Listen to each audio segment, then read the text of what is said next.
Hello guys, good morning. कैसे हो आप सब लोग? Welcome to our channel.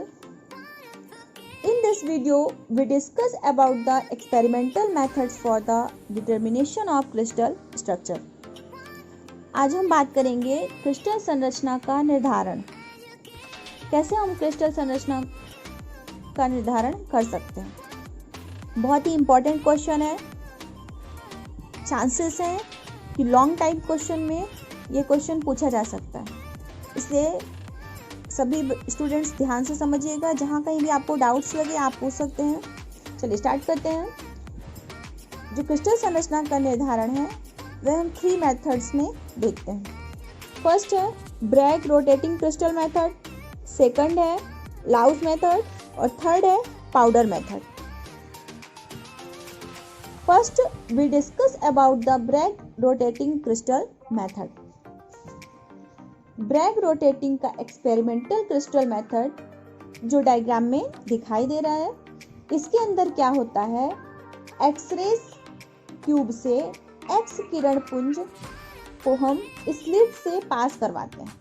मतलब जो एक्सरे क्रिस्टल जो किरणें हैं वे क्या होती हैं, स्लिट से पास कराया जाता है। स्लिट एस से निकलने वाली जो किरण पुंज है वह क्रिस्टल सी पर इंसिडेंट किया जाता है, सीधा स्लिट से किस पर, क्रिस्टल पर पड़ती है। ये जो क्रिस्टल है घूमने वाले टेबल पर रखा जाता है। आपको डायग्राम में दिखाई दे रहा है, ये जो सी है क्रिस्टल है, इसको क्या करते हैं, टेबल पर रखते हैं। उसके घूमने की स्थिति बाइंडिंग स्टेट पर कैलकुलेट किया जाता है। जो ये घूमता है, इसकी घूमने की जो स्थिति है किस पर, बाइंडिंग स्टेट पर डिपेंड करती है, इसे कैलकुलेट करते हैं। इस क्रिस्टल पर आपतित होने वाला किरण परावर्तित किरण स्लिट S2 से आयन चेंबर में जाती हैं। मतलब ये किरणें यहाँ से परावर्तित होकर S2 में जाती हैं और S2 में जाकर फिर आयन चेंबर में जाती हैं, आयोनाइज होती हैं और इससे विद्युत धारा का प्रवाह होता है। जब किरण क्रिस्टल से टकराने के बाद आयोनाइजेशन चैम्बर से गुजारा जाता है तो आयोनाइजेशन चैम्बर जो होता है उस पर 2 इलेक्ट्रोड A1 और A2 लगे होते हैं। डायग्राम में आप देख रहे हैं कि ये 2 चैम्बर A1 और A2 लगा हुआ है। के माध्यम से यह किससे जुड़े होते हैं, इलेक्ट्रोमीटर से जुड़े होते हैं। जैसे ही एक्स किरण पुंज आयोनाइजेशन चैम्बर में होकर जाता है, इन केस वह आयोनाइज होती है और विद्युत धारा का प्रवाह होता है, जिसका हम इलेक्ट्रोमीटर से कैलकुलेट करते हैं। आयनन की मात्रा से परावर्तित किरणों की तीव्रता को ज्ञात किया जा सकता है और टेबल को घुमाकर परावर्तित किरणों की तीव्रता को ज्ञात करते हैं। जिस कोण में मैक्सिमम इंटेंसिटी मिलती है उसे एंगल को हम कैलकुलेट करते हैं। उस एंगल को ब्रैग समीकरण n lambda = 2d sin theta में रखकर निश्चित क्रिस्टल जालकों की दूरी ज्ञात कर लेते हैं। इस प्रकार हम क्रिस्टल स्ट्रक्चर के डिटर्मिनेशन को ज्ञात कर सकते हैं। जैसे ही क्रिस्टल की हम जालकों की दूरी अगर हमको पता हो गई तो हम क्रिस्टल का स्ट्रक्चर का डिटर्मिनेशन ज्ञात कर सकते हैं। एक बार फिर से रिवीजन देख लीजिए। एक्स किरण पुंज स्लिट से गुजारे, S1 से स्लिट से होकर क्रिस्टल सी पर इंसिडेंट कराए।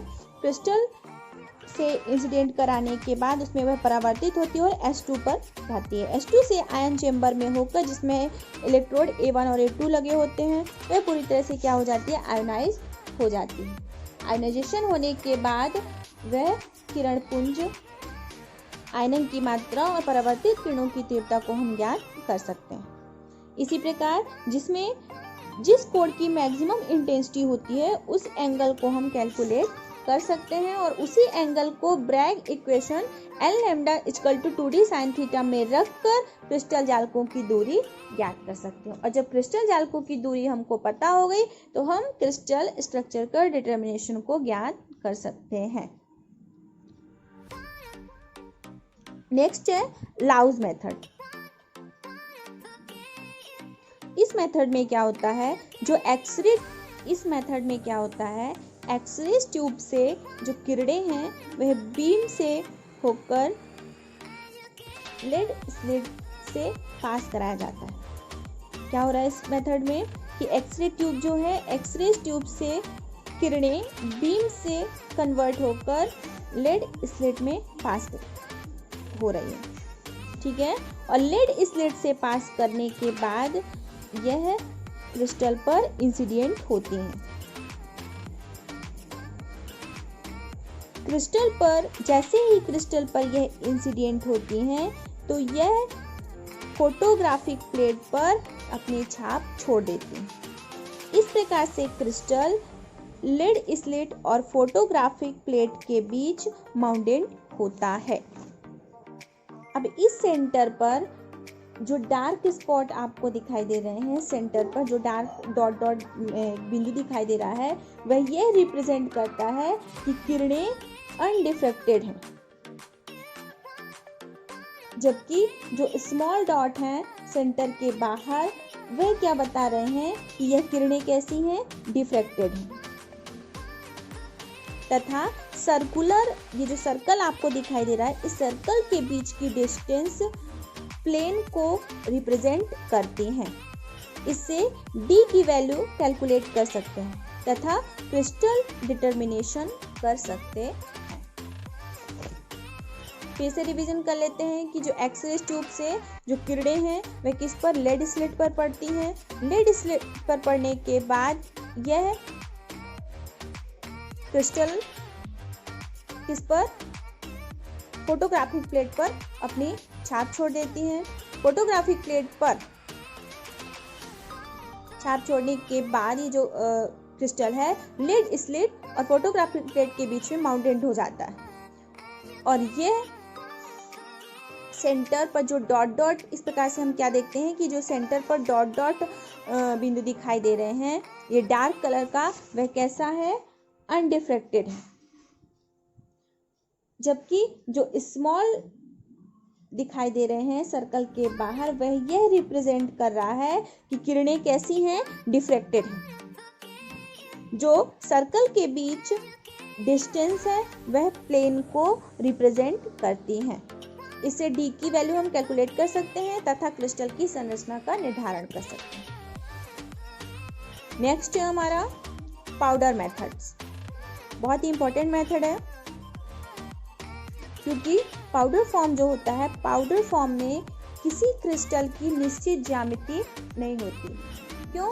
क्योंकि जो इसके पहले दो मेथड आपने पढ़ा तो उसमें आपने क्या देखा कि जो क्रिस्टल है वह एक आकार का रूप धारण करता है, किसी भी आकार में हो सकता है। इस विधि में क्या होता है, जो क्रिस्टल होता है वह एक पाउडर फॉर्म में लिया जाता है और इस पाउडर में क्रिस्टल के छोटे छोटे बारीक कण प्रेजेंट होते हैं, ठीक है। इस सैंपल को पतली कांच की नली में लिया जाता है और उसमें एक्स किरण पुंज इंसिडेंट कराते हैं। जो भी सैंपल है, जो भी हमने सैंपल लिया, पाउडर लिया क्रिस्टल का, उस पर हमने क्या किया, एक पतली कांच की नली में लिया जाता है और उसमें एक्स किरण को प्रवेश कराया गया, इंसिडेंट कराया गया। सैंपल के अंदर जो क्रिस्टल है सभी पासेड ओरिएंटेशन में प्रेजेंट होते हैं और क्रिस्टल के जालक तलों के बढ़ने से इनके बीच की निश्चित कोण जो थीटा होता है वह क्या रिप्रेजेंट करता है कि यह क्या है, ब्रैग समीकरण। इस क्रिस्टल पर जो एक्स किरण हम इंसिडेंट कराते हैं वह आपतित कोण थीटा होता है। जब हम इसको निकालते हैं, मतलब परावर्तित करके बाहर निकालते हैं, तो हम देखते हैं कि जो कोण बनता है वह कैसा हो जाता है, 2 थीटा हो जाता है, जो ब्रैग में हमने देखा था। अब यह पुंज बेलनाकार पर रखी फोटोग्राफिक प्लेट पर गिरता है। गिरने से इसका जो आकार होता है वह कैसा होता है, शंकु के आकार का होता है। जब यह फोटोग्राफिक प्लेट को हम ओपन करते हैं तो उसका आकार इस प्रकार से दिखाई देता है। इसके सेंटर में एक पॉइंट होता है और वह डिफ्रेक्टेड एक्सरेज का सिंबल, इससे हम इनकी दूरी का मेजरमेंट कर सकते हैं। इस प्रकार से हम क्रिस्टल की संरचना का निर्धारण करते हैं। आज की वीडियो में बस इतना ही। समझ में आया हो तो प्लीज़ लाइक और सब्सक्राइब जरूर करें। Thank you so much.